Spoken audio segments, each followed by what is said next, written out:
Hello sports fans and welcome back to Motorsport Manager, where in our last race it was catastrophic, with my drivers finishing in 16th and 17th accordingly, which might not sound too bad until you realise those are the last two positions on the track.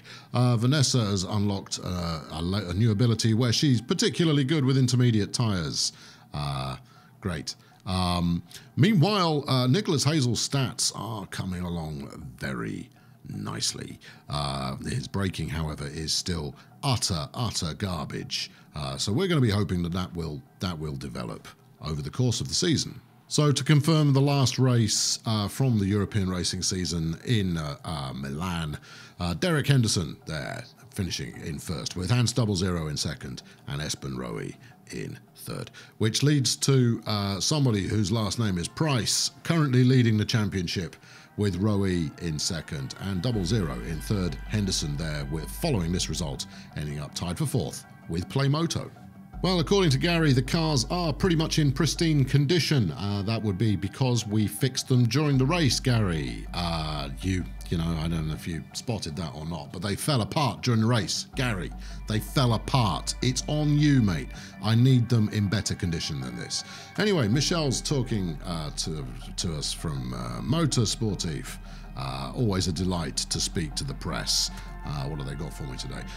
Nicholas Hazel has claimed that your brakes seem to be holding the team back, and technical commentators seem to agree. Is it true? He needs to button it. We need more investment into our HQ. Now, here's the dilemma. Do I throw Nicholas Hazel under the bus?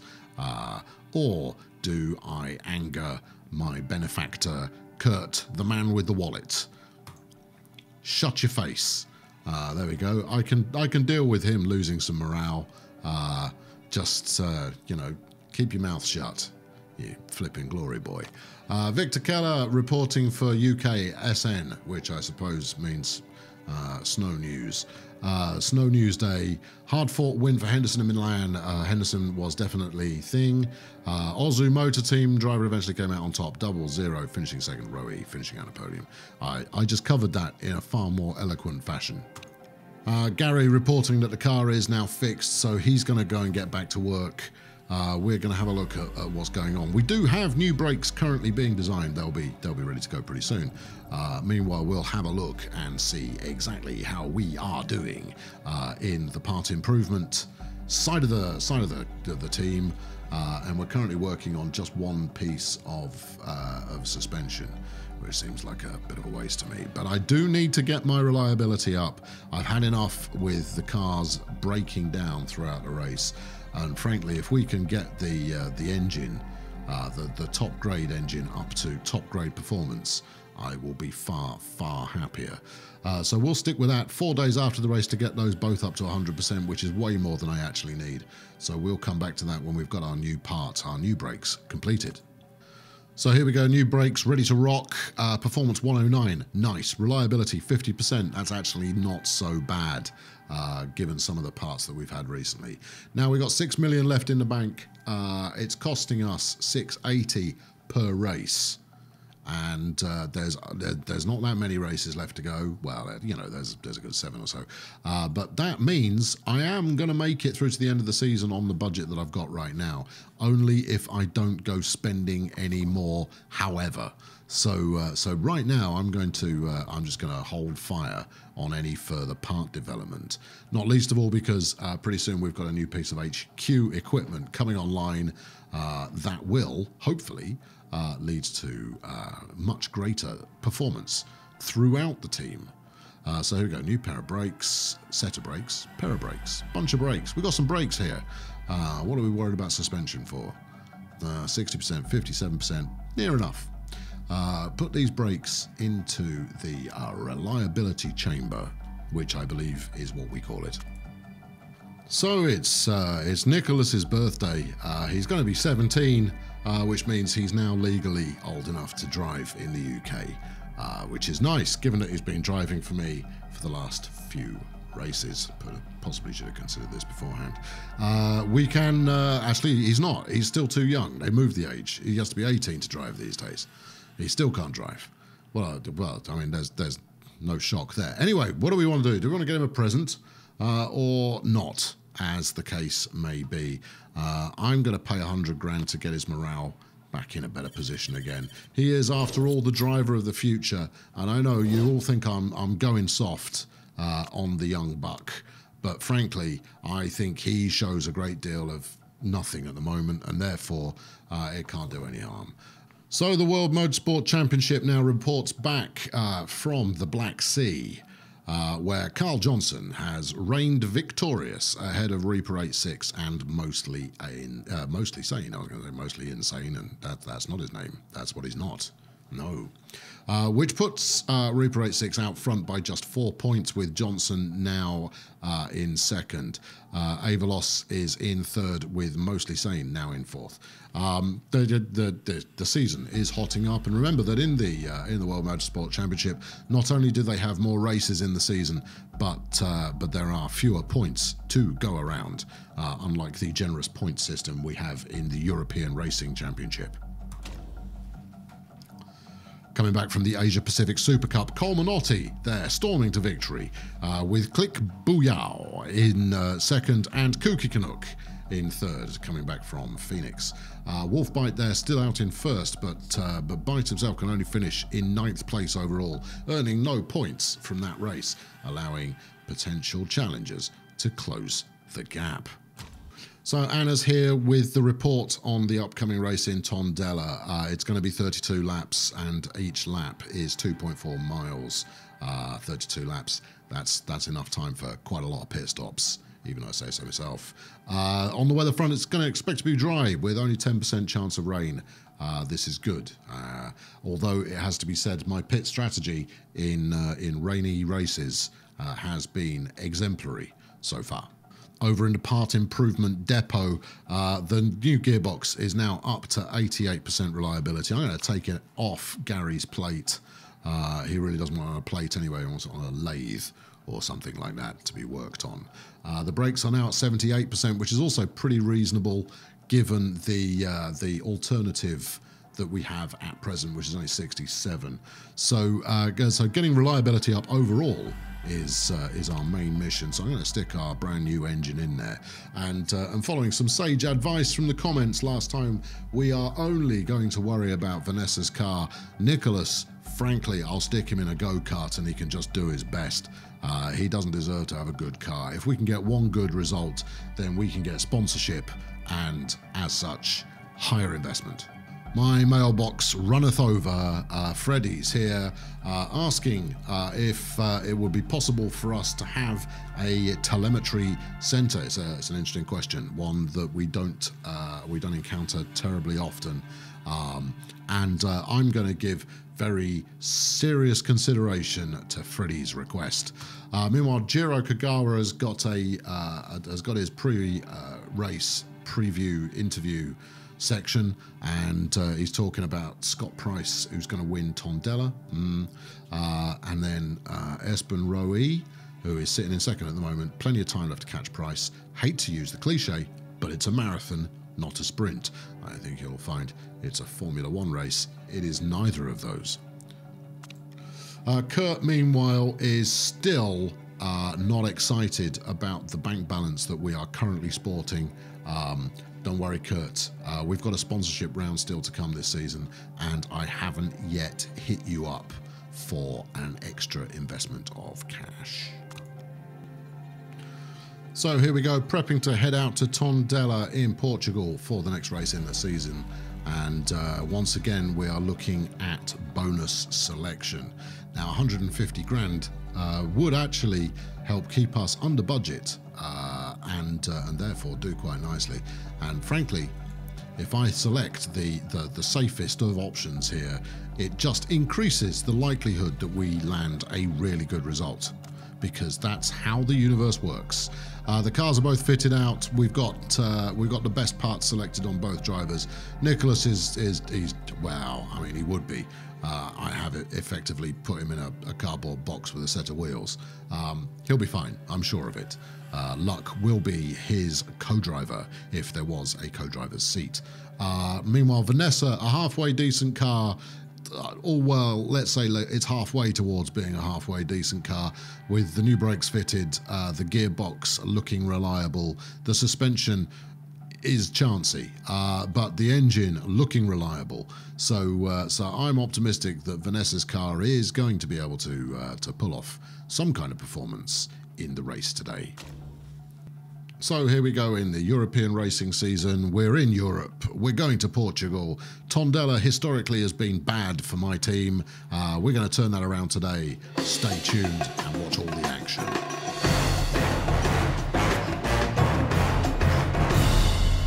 It's a fine looking day. Flags are flying. Not mine though.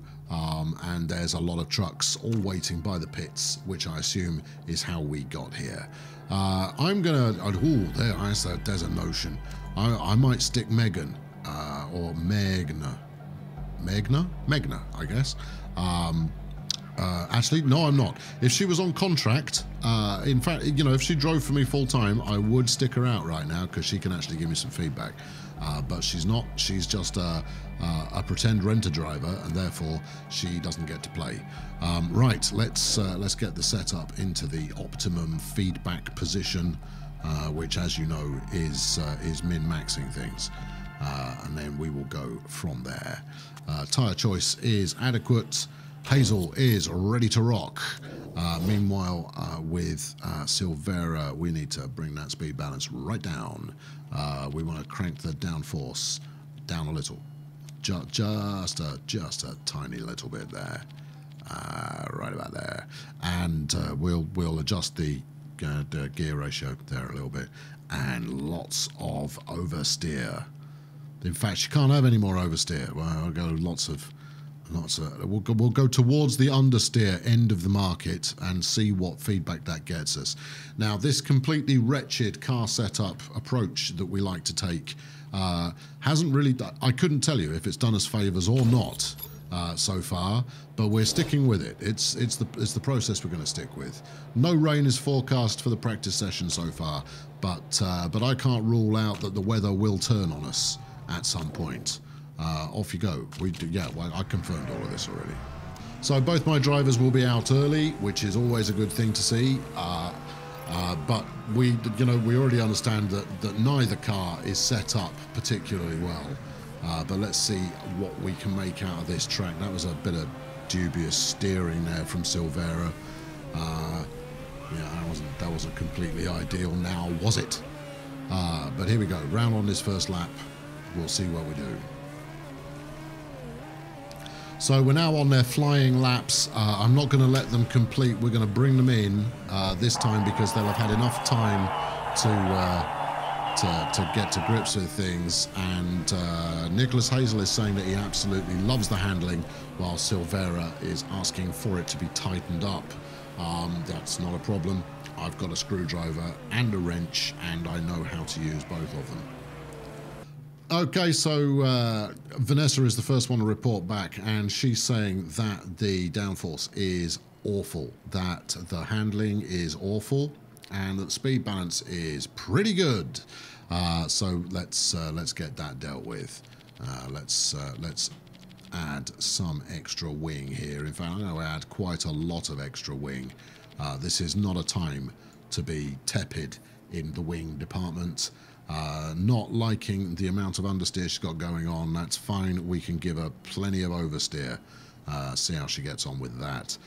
In the gear ratios, we're going to try and keep that more or less where it was. I think there's better to be had than she was already reporting. Race trim 1 is within reach. We're sending her back out.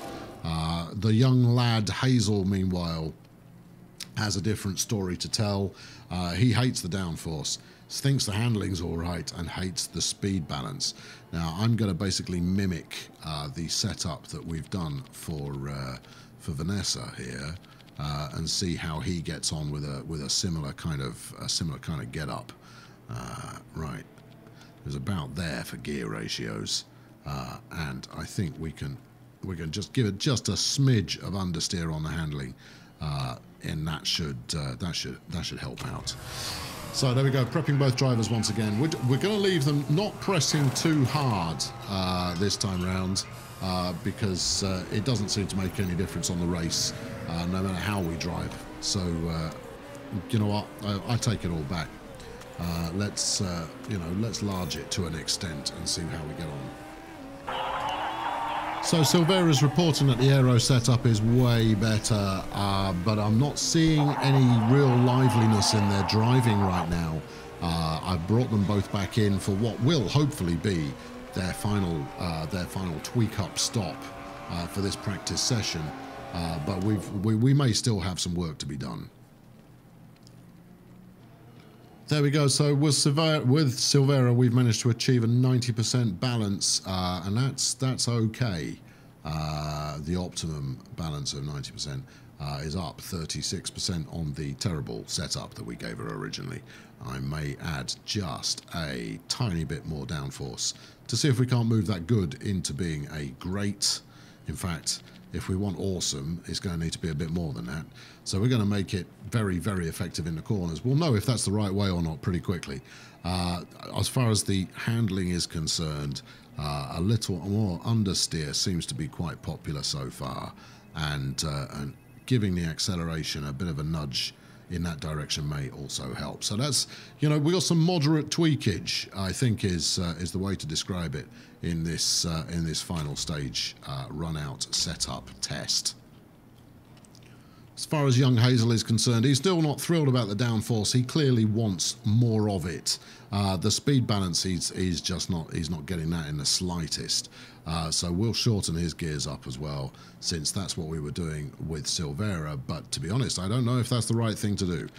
More downforce is clearly the way of the future, and we'll keep the handling more or less where it was. Actually, less where it was, more slightly less, which makes an awful lot of sense. So we'll now leave both drivers out for the remainder of the session, which should get us to the second level of race trim. How much advantage that's going to give us, I can only guess. But apparently it's a good thing, and therefore we shall pursue having it. So Silvera likes the aerodynamics on the car now, and certainly watching her go round, this is not a track that has epic long straights going on, although that's quite a nice fast section up to this point. So getting round those corners quickly is the important bit, and I'm optimistic that we've got her set up in a way that she's going to be able to accomplish that. Hazel as well, pretty pleased with the new setup. But Silvera's time is only good enough to get her into 16th. This is not what one might call a good time. Hazel, meanwhile, has only managed to get 19th. Again, not a good time. Just not a good time at all. And either this is once again the curse of the practice session, or the car simply is not good enough at all in any way. Just not good enough. Hazel moves up to 15th with his second run. There, that's nice to see. Maybe I should have just left them both out longer. We'll have to see. Silvera's not managed to advance on her original position, but frankly, she's got the much better car and no excuses. So there we are, confirming the final times in that practice session, and Nicholas Hazel recording a 1:21.6 with Silvera a 1:21.9. Neither driver really looking in any way capable of competing with Hans 00, who managed a 1:18.9. This could be another long weekend for Bulldozer Power, not least of all in terms of the amount of time it takes us to complete the race. So 00 tops the timesheets in Tondela with an impressive 1:18. Meanwhile, the fans are back. Dolce Galliana. Go Bulldozer Power. Sorry, beg your pardon. Hashtag Go Bulldozer Power. Big teethy smiley face. Big teethy smiley face. Smiley face with the teeth and a heart at the end as well. Yeah, that's what a fan looks like. Next, we've got the Gazzetta dei Motori with Lisa Amorosi reporting. Wonder what the issue was for Bulldozer Power today. They weren't at the races. Well, we just didn't do very well. And then Helena Freiklund who's another fan, said that it was a pretty lame session for Bulldozer Power with a slightly disconsolate smiley face. So we're geared up for the race, and wouldn't you know, it's raining. Well, that's gonna put many cats among several pigeons. Well, let's have a quick look at the forecast.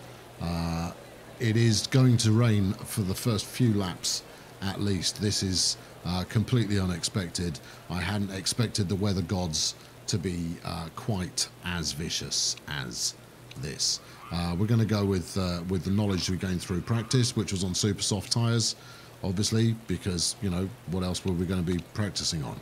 We can only hope that the race clears up relatively quickly so we can get onto tyres that make any sense at all. Looking at the feedback from the drivers, Vanessa is really only okay as far as the handling is concerned, but speed balance and downforce, absolutely loving it. Meanwhile, Nicholas Hazel is loving the downforce. The handling's so-so, which is just with a little bit more oversteer, and the speed balance is okay. Now, as much as it's not the greatest of ideas, I'm going to have a look at Vanessa's setup here, and frankly, I am tempted to stick her back on the setup she had previously. Or do we? Let's just leave it as it is. I could tweak. I could make one further tweak to the.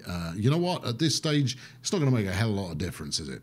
Let's get that handling changed to be great again. Let's have a look. Where are we? Get that oversteer up by just a notch. 2 notches. 2 notches on the oversteer should be plenty. She should enjoy that all the more. I'm going to leave Hazel's car the hell alone, and we'll see which of them gets on better. Now, we've got 13 laps worth of fuel on board. I'm wondering if it's going to go that far, but I would rather have the extra fuel in this race to be able to thrash the hell out of these intermediate tyres if we decide to come in early. It is tough to say exactly what the right move is here. Driving style, go for it. Yeah, all of that. We want you attacking.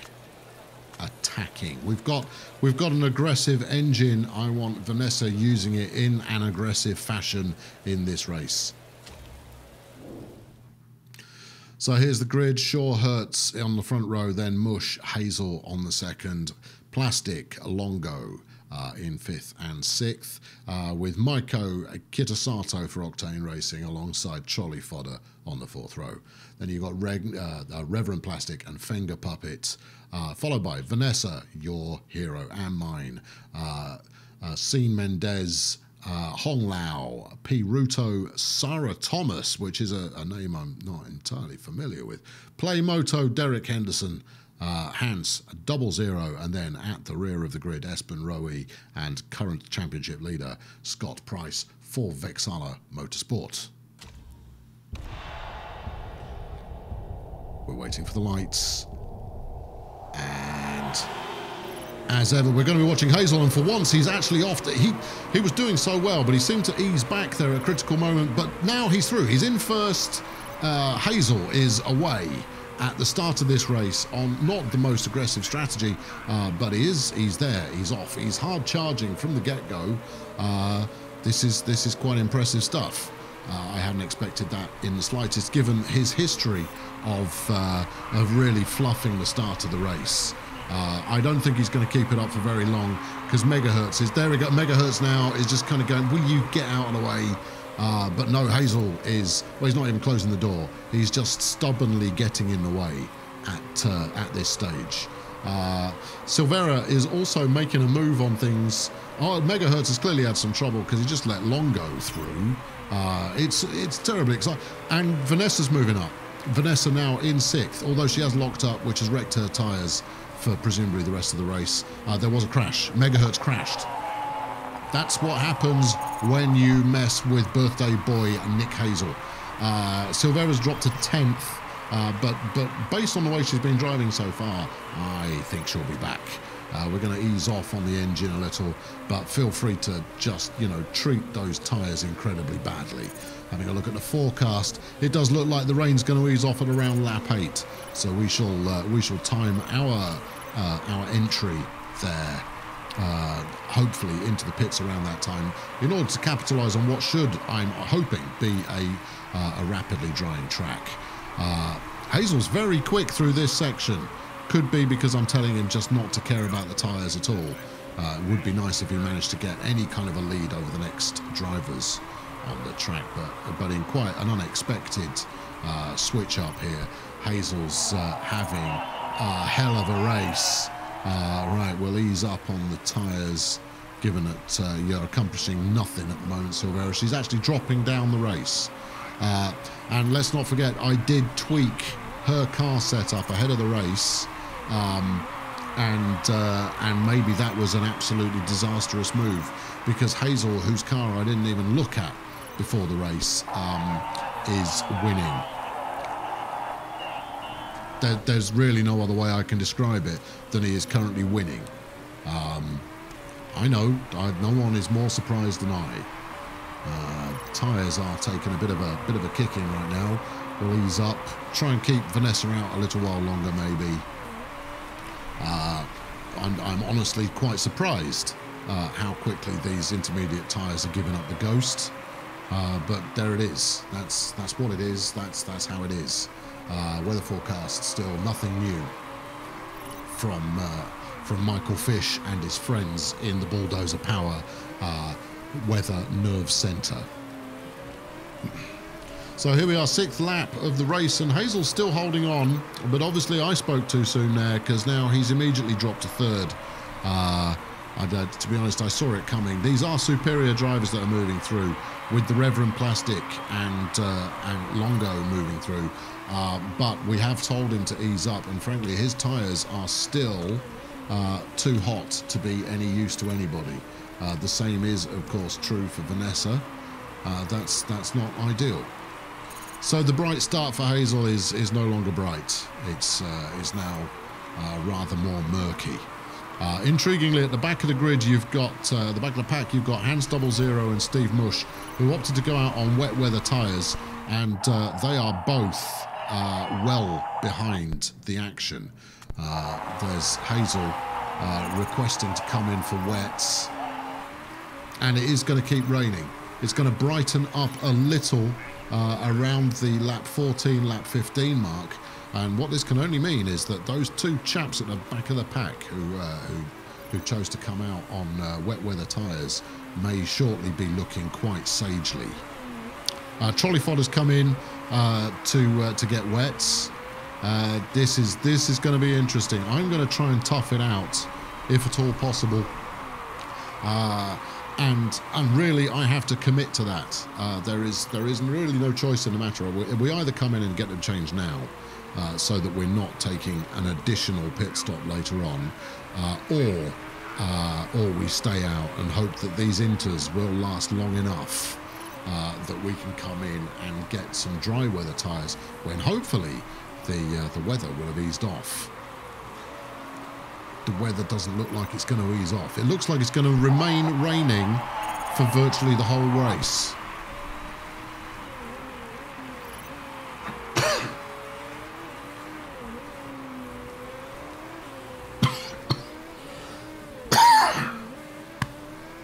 God damn it.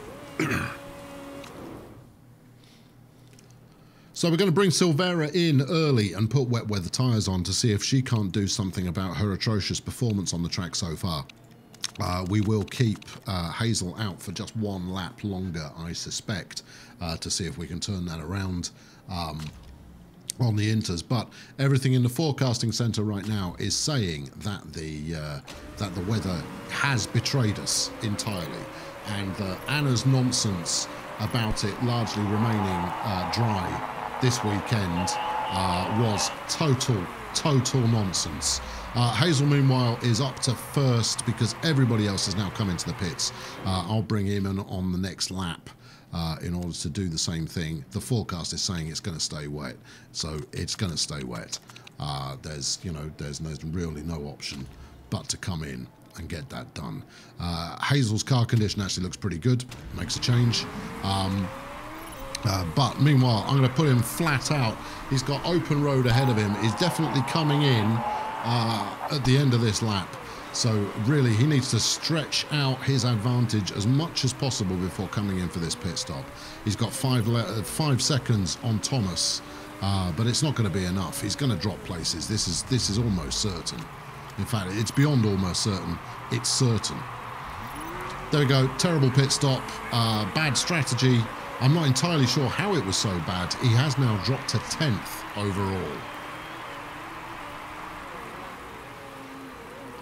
And obviously, if the weather turns early, him being out with a full load of fuel is not going to do him any favours if the track starts drying out. So that's Hazel now down to 10th, with Silvera in a typically disappointing 17th. Not entirely sure why. Hazel now down to 12th. Hazel now in 13th place. It was going well. Now, however, not so much. No, not so much is it doing now.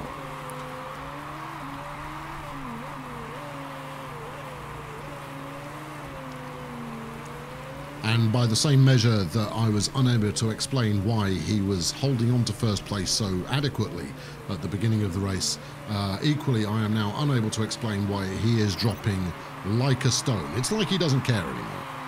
Bring him into the pit stop and he forgets how to drive while there. You know, we wipe down his visor and wipe off any shred of talent that he may have had with the same swipe of a chamois leather. It's deeply disappointing. Maybe there is time to bounce back, but let's not forget that finishing anywhere in the top 14 will get us 150 grand bonus, which would be most welcome as we pursue trying to remain solvent throughout the season. Quick peek at the weather forecast. No, rain still going to rain. Anna's weather forecasting totally wrong, as Hazel drops into 14th place. I can't say I'm that surprised. He has, after all, got the worst car on the team, but to have driven so brightly, so positively in the early phase, only to now be basically stinking the place up, is more than a little disappointing. Frankly, I'm very disappointed. I will be telling him so after the race. In fact, I'll probably get on the team radio in the next couple of seconds and let him know just how disappointed I am. Also, doesn't look certain like that he's going to be able to hold on to 14th place, as that's Hong Lao, I believe. No, that's the 19th. That's Steve Mush, who is no threat to anyone. The very peaceable Steve Mush there, who is he's so far back. He's in the race that actually finished last week. So he's definitely not really a contestant in today's racing experience. The rain, surprisingly, forecast to remain present throughout the race. However, it is easing off a little, so maybe it will be advisable, possibly, to switch to inters in order to try and spice it up, to try and make the magic happen and get a result out here. But there are big puddles all over this track, and frankly, going on inters now would be a high-risk maneuver, especially since the amount of rain we're getting is due to pick up. Or is it? Is it going to ease? It is going to ease. The rain's going to ease. The track is already drying. The track's drying, and we've got 15 laps left to go. We do have the opportunity to make this, to put a turnaround in place. We're going to pit Silvera very early, probably too early, but we're going for inters in the hope we can capitalise on everybody hitting the pits around the same time. Suspension's almost had it, but we're going to chance that, because this is a high risk, high gain manoeuvre that we're doing here. Absolutely floor it, Vanessa, for the rest of this time. There we go. That's enough of that now. Let's have a good pit stop this time. Last time around, they fluffed the tyres a bit, but she's been driving so badly it really doesn't matter. let's see how we do. So we're a good shake back, but she's now on inters. Everybody else is out on wets still, and they're going to want to come in. Everyone is going to want to come in. I am incredibly... Be quiet. I am tempted to bring Hazel in as well to double the chances that this actually accomplishes something. I'm going to. There we go. Let's debate it no longer. It's happening. That's a thing. There we are. So this is what we call a bold maneuver, and I think it's what the fans of Bulldozer Power have come to expect. Is this kind of leadership from Bulldozer Power? We're putting it all on the line in the hope that that one good pit stop can turn this race around for us. We've still got some way to go. Hazel actually picking up some pace there on Shaw. I don't know if Shaw's got a problem or not. No, he doesn't seem to have. He just doesn't like that section of track much. Everybody's now coming into the pits. I called it at the right time. This is the point at which Silvera can capitalise, maybe. In fact, there's a big shake-up going on in the place changes. Hazel bizarrely managing to come back out in 14th. Silvera making up no distance on the track at all. It was barely worth her turning up this weekend. But the top 8 drivers are still out on wets. The track is drying. Now, this will give them an advantage later on. Hazel's complaining about his gearbox.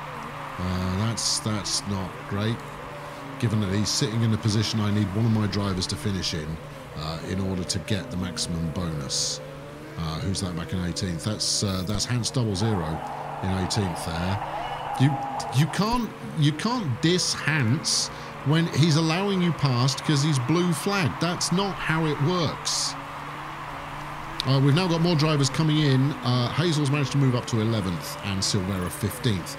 So maybe we did just about make a bit of a profit position-wise. Hazel now in 12th from the early pit stop. And we are once again going to be staring anxiously at the weather forecast, which is saying that the track will dry at around lap 24. Now, we're not going to finish the race, well, we might finish the race on the tyres we've got, on the fuel we've got, but if ever there were an opportunity to be on the right tyres at the right time. Interestingly enough there, Thomas has come out on soft tyres, soft compound tyres. I think he's too early. I think that's too soon, but I do like that strategy, as both my drivers are now in the top 14, which is where we need them. I'm going to stop focusing on Hazel for a minute. We're going to have a look at Silvera, and I am very tempted to bring her in. I'm bringing her in. She's coming in. And we're going to go out on soft tyres as well.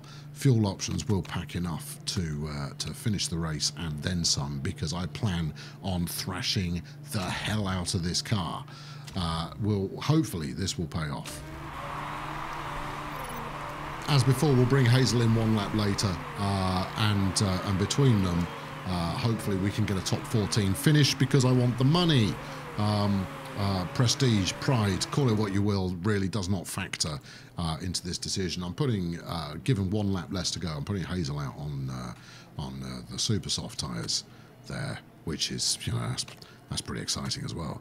Not going to add much fuel. We're going to hope that he can make that work. Maybe he will, maybe he won't. His gearbox has had it, the engine's had it.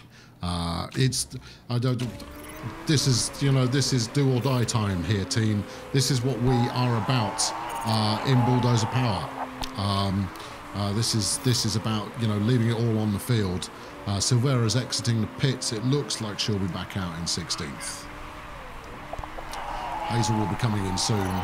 And this is where we separate the Bulldozer Power drivers from everyone else. Vanessa obviously complaining that she wants to get back out on intermediate tyres, but she won't be saying that pretty soon when the track is dry as a bone and she's eating up positions like they were Cheerios.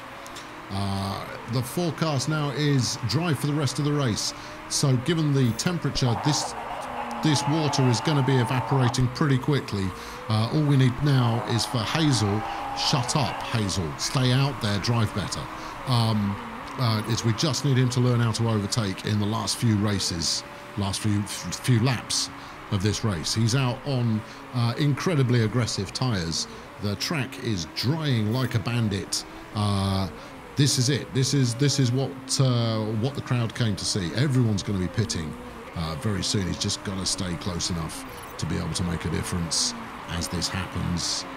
There we go. They're all going in the pits now. Come on, Hazel. Put your foot down. Now. This is your time to shine. Get it on. Let's rock. Anything else I've got in my my motivational bag of tricks, I hurl in your direction now. But he's got problems. We've got the flashing light of oh woe is me, the gearbox is broken. Well, it's not your time to shine then, is it? We'll have to bring him in because otherwise he won't finish. And I want at least a point out of this race. Might as well change the tyres while you're here. Yeah, fix the gearbox.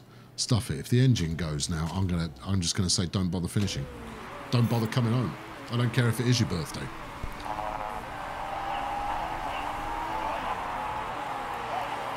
The tyre temps feel really high. That's because they are. We're going to take it easy on the engine as well. I just want one of you to finish in the top 14. Frankly, I called this absolutely spot on. We were in the right place to capitalise here, and neither one of my drivers had the gumption to execute on what was a perfectly thought out strategy. We came in for wets at the right time. We came in for soft tyres at the right time. But once again, the reliability of the cars has as well and truly had me hoist by my own petard. And that is not the kind of way that one wishes to be hoist if one can possibly avoid it. Silvera is now hanging on in 14th place. 13th place. Oh, an actual bit of overtaking as that's a plastic going in to get the intermediates off. Longo is still out on intermediates as well, so Longo will be in presently now, in fact. Probably be out ahead of Silvera on the track, but that puts both my drivers now in the top 14 with 2 to 3 laps to go. This is looking like we might get our bonus. It's not going to be the greatest finish we've ever had, I don't think. But let's just conserve everything, shall we? You ease it right down. Go easy on that engine. There, Chief. There we go. We've got the flashing light of the car's broken. Going on again there for Hazel. But I'm gonna keep him out. Let's see. But however, if I'm seeing fire, I will pull him in. That's trolley fodder also having the. Does the engine readout seem weird? No, it just seems like the engine's broken, mate. You stay out, keep driving your little car, see what you can get out of it. I've got quite a bit of fuel spare, guys. Yeah, you won't have though, because I suspect your engine's about to start leaking it. Now, it's actually going to be a reasonable accomplishment for Silvera to finish where she is, given that she's only on soft compared to the super softs of everyone around her. But there isn't that much race left to go, and she does have Hazel behind her, who is acting as a rolling roadblock in that way that he does. And he's got 11, 12 seconds on Thomas, who is the driver in 15th. And now all we have to do is cross the line. And there we go, taking the checker flag now. Okay, 13th and 14th, not a podium finish at all. But what we do have here is a result that is not totally awful. Again, I think we could have done more, and Hazel starting so brightly gave me optimism in the beginning that we might be about to see something good. We weren't. So there we go, a 3 and 4 stop strategy overall, ahead of Thomas, who managed to come in only 2 stops. I suspect he regretted that in no uncertain terms. Steve Mush and Hans 00 there, coming in after only 2 laps to get wets on, which they then had to replace later, then to stick inters on, then to go, that was just terrible. That's amateur hour stuff there from the 2 drivers at the back of the field. So there we go. Predator Racing having a terrible weekend, which is exactly what we want to see. Firebird MRT not doing well, which is exactly what we want to see. It would be nice if we could get ahead of Dragon Race Team China, because they are one of the targets that we're going to try and take down over the course of the season. Vanessa dropping another place in the Drivers' Championships, while Nicholas Hazel is making 17th place all his own. That result drops us to 9th overall, which is where we told Kurt we'd finish, but Archer BMR are only 1 point ahead of us. A couple of good results could turn that around. Meanwhile, Firebird MRT, an absolute stinker, are somehow 5th. So, fan of the team, Arnold van Vloten, is saying that the Ozu Motor Team engine sounds like a Badger with irritable bowel syndrome. There, I said it. Nothing useful from Arnold. Chris Shaw, meanwhile, really good result in Tondela, but we've got to keep pushing for a winner. Yeah, whatever you say. Espen Rowe, points mean prizes, but I want wins. Hashtag aiming high. Espen, always quick to take to Twitter there. And the World Sports Network saying that it was a fairly average performance for Bulldozer Power. They must be looking enviously at Ozu Motor Team. Well, no, I'm not, because they have a really stupid name. So there we go. That'll wrap it up for this race weekend. Again, nothing too exciting in terms of the overall performance, but at least we managed to land our sponsorship bonus, which makes a change. Hopefully that will improve Kurt's happiness. And I can see now he's now 100% happy. So it may be time to go hit Kurt in the wallet for some additional payouts. And with sponsorship changes looming, we can be relatively certain that we're going to be flush with cash as the season runs out. Thank you very much for watching this weekend's race. Chuck a like at it if you enjoyed it. Subscribe to make sure your season ticket is up to date for our next thrilling performance. I've been Colonel Failure. Thank you very much for watching. Cheerio.